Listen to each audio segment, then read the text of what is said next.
રાજકોટ શહેરના ward number 13 વિસ્તારમાં આજે એક તરફ ભાજપના આગેવાન દ્વારા સ્વામિનારાયણ ચોક ખાતે ફોટો સેશન અને જાહેર કાર્યક્રમ યોજાઈ રહ્યો હતો, ત્યારે બીજી તરફ વિસ્તારમાં ડ્રેનેજના ગંદા પાણી રસ્તા પર ફરી વળતા સ્થાનિકોમાં ભારે રોષ જોવા મળ્યો હતો। સ્થાનિકોના જણાવ્યા મુજબ ડ્રેનેજનું ગંદુ પાણી અંદાજે 1 કિલોમીટર સુધી ફેલાઈ જતા લોકો દુર્ગંધથી પરેશાન બન્યા હતા।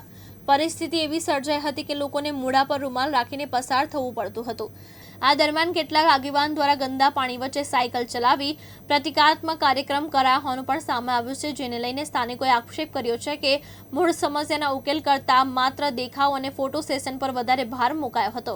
સ્થાનિકોમાં માંગ ઉઠી રહી છે કે ડ્રેનેજની સમસ્યાનો કાયમી ઉકેલ લાવવામાં આવે અને લોકોના આરોગ્ય સાથે ચેડા કરતી પરિસ્થિતિ સામે તંત્ર તાત્કાલિક કાર્યવાહી કરે।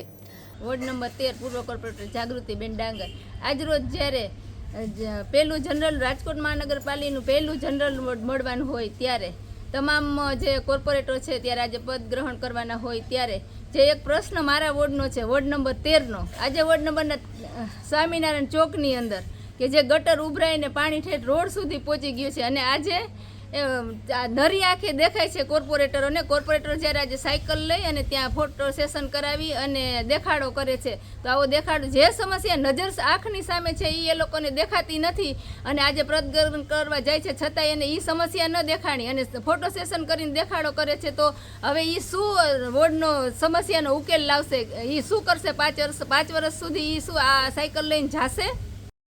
ભરત ભરડવા સાથે રોહિત ભોજાણી, દિવ્યાંગ ન્યૂઝ, રાજકોટ।